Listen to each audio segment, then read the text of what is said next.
جو وجہ تخلیق کائنات ہے،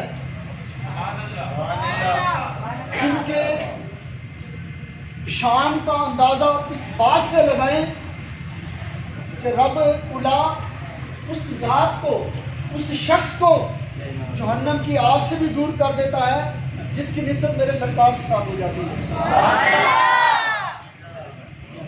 یہاں میں صرف دو باتیں عرض کرنا چاہوں گا، صرف اپنے جذبات کا اظہار کرنے کے لیے اور حضور کی بارگاہ میں اپنا جو نذرانہ ہے اور اپنی غلامی کی دلیل قائم کرنے کے لیے۔ اللہ تبارک و تعالیٰ نے اپنی اعلیٰ کتاب میں ارشاد فرمایا النبی اولیٰ بالمؤمنین من انفسہم، کہ نبی کی جو ذات ہے مومنین کے لیے تو ان کی جانوں سے بھی زیادہ قریب ہے۔ اگر وہ نبی ہیں، اللہ نے ان کو یہ شان عطا فرمائی ہے کہ وہ ہماری جانوں سے بھی زیادہ ہمارے قریب ہیں۔ مطلب یہ کہ ہماری جانوں سے بھی زیادہ عزیز ان کی ہستی ہے۔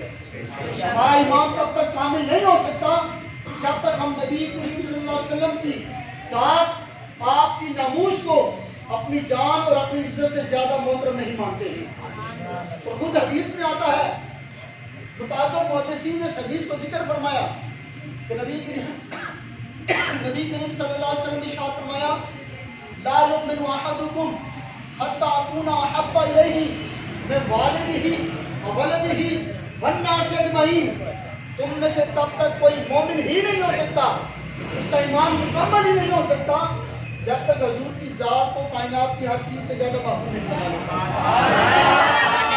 حضور کی ناموس کی آ جائے، ہم اسلام کی تاریخ کو اٹھا کر دیکھیں، اسلام میں 50 سے زیادہ جنگیں لڑی گئیں۔ کیوں لڑی گئیں؟ اللہ کی توحید کو ثابت کرنے کے لیے، اعلاء کلمہ حق کے لیے۔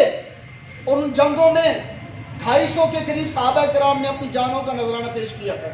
50 سے زیادہ جنگوں میں 250 صحابہ کرام شہید ہوتے ہیں، لیکن ایک جنگ وہ جنگ ہے جو حضور کی ختم نبوت اور ناموس کے لیے لڑی گئی ہے۔ اس ایک جنگ میں جب ابوبکر صدیق رضی اللہ عنہ خلیفہ بنتے ہیں، آپ سب سے پہلے اعلان فرماتے ہیں تمام بدری صحابہ ہماری آنکھوں کے تارے ہیں، ہمارے سر کے تاج ہیں، اب ان کو دیکھ دیکھ کر اپنے ایمانوں کو تازہ کیا کریں گے۔ اب ان کے غلام، ان کے پروردہ، اب ان کے تربیت یافتہ صحابہ کرام موجود ہیں، ان کو ہاتھوں میں تلوار لینے کی ضرورت نہیں۔ اب ان کے بیٹے موجود ہیں جو اسلام کی پاسداری کر سکتے ہیں، اسلام کی حفاظت کر سکتے ہیں۔ چنانچہ بدری صحابہ جنگ سے دور ہو گئے، انہیں جنگ کی اجازت نہیں ہے۔ ابوبکر صدیق رضی اللہ عنہ کی طرف سے یہ فتویٰ جاری ہو گیا ہے، تمام بدری صحابہ جنگ سے مستثنی ہو گئے ہیں۔ لیکن جب بات حضور کی ناموس کی آتی ہے، میرے سرکار کی ختم نبوت کی آتی ہے، جب حرف میرے حضور کی ذات پر اٹھتا ہے، ابوبکر صدیق رضی اللہ عنہ کی آنکھیں نم ہیں۔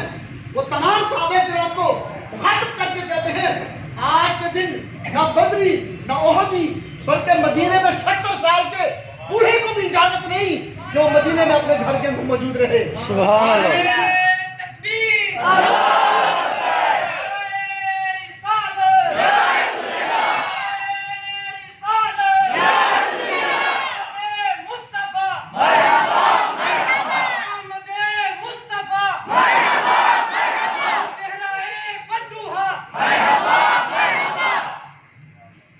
ابوبکر صدیق رضی اللہ عنہ، آپ کا بنایا ہوا قانون، آپ کا دیا ہوا فتویٰ یہاں پر پلٹ جاتا ہے۔ بات کیا ثابت ہوتی ہے؟ اگر بات ایمان کی ہو، بات اسلام کے تحفظ کی ہو، اللہ کی توحید کی ہو، فتویٰ اور ہوتا ہے، اور اگر بات آقا کی ہو تو فتوے میں ادھر جایا کرتے ہیں۔ اللہ تبارک و تعالیٰ کی بارگاہ میں صحابہ کو بھی یہ علم تھا کہ رب کی بارگاہ میں اسلام سے بھی زیادہ حساس اگر مقام ہے تو میرے سرکار کی ناموس کا مقام ہے۔ ابوبکر صدیق خود نہیں نکلے، سب صحابہ نے روکا، لیکن گھر میں کسی صحابی کو رکنے نہیں دیا ہے۔ اور روایت میں آتا ہے 1200 کے قریب صحابہ کرام نے اپنی جانوں کے نذرانے پیش کر کے حضور کی ناموس کا پہرا دیا ہے۔ صحابہ کرام کی قربانی ہمارے لیے مشعل راہ ہے، اور یہ فتویٰ شرزت کر دے اگر اسلام کی بات ہو جان بچانا فرض ہے اور بات حضور کی ناموس کی آ جائے تو جان بھی لٹ جائے تو صحیح معنی میں حق ادا نہیں ہوتا ہے. اور جب حضور کی ناموس پر کوئی پہرا دیتا ہے تو حضور کی طرف سے انعام کیا ملتا ہے. حضرت حبیب بن زید رضی اللہ عنہ کے حوالے سے یہ بات کر کے میں اپنی بات کو مکمل کرتا ہوں. جب مسلمہ قذاب نے نبی کریم صلی اللہ علیہ وسلم کی بارگاہ میں خط بھیجا ہے اور خط میں لکھتا ہے نصف لی و نصف لک ولکن العرب لا ينتصفون کہ آدھا عرب میرا ہے آدھا عرب آپ رکھ لیں لیکن عربی لوگ تقسیم کو پسند. جب یہ بات کرتا ہے وہ مسلمہ قذاب حضور کی بارگاہ میں وہ جب خط پڑھا جاتا ہے حضور کا چہرہ غصے سے سرخ ہو جاتا ہے. آپ نے فرمایا صحابہ تم میں کوئی ہے جو اس بدبخت کو میری طرف سے جا کر جواب دے. اس وقت سب سے پہلے اگر کھڑے ہوتے تو حبیب بن زید کھڑے ہوتے. حبیب بن زید کی جان کے بچے نہیں تھے کیا ان کے والدین نہیں تھے کیا ان کی ضروریات نہیں تھی سب کچھ پیچھے کر کے حبیب بن زید سب سے پہلے کھڑے ہوتے ہیں اور عرض کرتے ہیں حضور آپ کی ختم نبوت کے لیے جان کا نذرانہ پیش کرنے کے لیے آپ کا خادم حاضر ہے. سبحان اللہ. حبیب بن زید چلتے ہیں مسلمہ قذاب کی بارگاہ اس کی وہاں پر پہنچ جاتے ہیں محفل میں اور وہاں جا کر مسلمہ قذاب کے پاس انہیں لایا جاتا ہے. جب اسے معلوم ہوا کہ محمد رسول اللہ صلی اللہ تعالیٰ علیہ وسلم آپ کی طرف سے قاصد آیا ہے اور آپ کا پیغام لے کر آیا ہے تو اسے آپ نے اپنے پاس بلا لیا. مسلمہ قذاب کے پاس جا کر حضرت حبیب بن زید رضی اللہ تعالیٰ عنہ سب سے پہلے کیا پڑھتے ہیں آپ فرماتے ہیں ما کان محمد ابا احد من رجالکم ولکن رسول اللہ و خاتم النبیین. یہاں پر ایک اور نقطہ بھی میں عرض کروں گا آخر میں. آپ نے یہاں پر حضور کی ختم نبوت کا اعلان کیا ہے. جب یہ اعلان کیا مسلمہ قذاب جو نبوت کا دعویٰ کر رہا تھا اسے غصہ آ گیا. اس نے سارے اپنے خادموں سے کہا اس کو پکڑ لو. پکڑنے کے بعد آپ کو زد و کوب کیا گیا اور مسلمہ قذاب نے کہا اتشہد انی رسول اللہ کیا تو گواہی دیتا ہے کہ میں اللہ کا رسول ہوں. مسلمہ قذاب کہتے ہیں ما تقول ما اسمع تو کیا کہہ رہا ہے میں تو سن ہی نہیں رہا میں نے تیری بات کو سنا نہیں ہے. پھر وہ مسلمہ قذاب کہتا ہے اتشہد ان محمد رسول اللہ کیا تو حضور کی رسالت کی گواہی دیتا ہے. تو وہاں پر فوراً حبیب بن زید فرماتے ہیں اشہد ان محمد رسول اللہ میں گواہی دیتا ہوں کہ اللہ نے میرے سرکار کو اپنا نبی اور رسول بنایا ہے. مختصر کر رہا ہوں 3 مرتبہ مسلمہ قذاب اپنی رسالت کی گواہی مانگتا ہے. تینوں مرتبہ حبیب بن زید کہتے ہیں میں تیری بات سننے والا میرے کان تیرے یہ کلام سننے کے لیے تیار. لیکن جب حضور کی رسالت کی بات آتی ہے حبیب بن زید بلند آواز میں حضور کی رسالت کی گواہی دیتے ہیں. اور مسلمہ قذاب جب سمجھ جاتا ہے یہ بندہ میری توہین کے لیے یہاں پر آیا ہے مجھے میری اصلیت دکھانے کے لیے آیا ہے. مسلمہ قذاب اپنے دربان سے کہتا ہے جلاد سے کہتا ہے ان کے جسم کے ایک ایک عضو کو ایک ایک جوڑ کو جسم سے الگ کرو. ہر جوڑ کو الگ کرتے ہوئے اس سے تم میری رسالت کی گواہی دینا. اگر گواہی دے تو چھوڑ دینا اگر نہ دے تو اس کو شہید کر دینا. روایت میں آتا ہے ایک ایک جوڑ آپ کے جسم کا الگ کیا گیا. ہر جوڑ کے جدا ہونے پر آپ کی زبان سے ایک ہی کلمہ نکلتا تھا کہ اشہد ان محمد رسول اللہ میرے سرکار ہی اللہ کے رسول ہیں.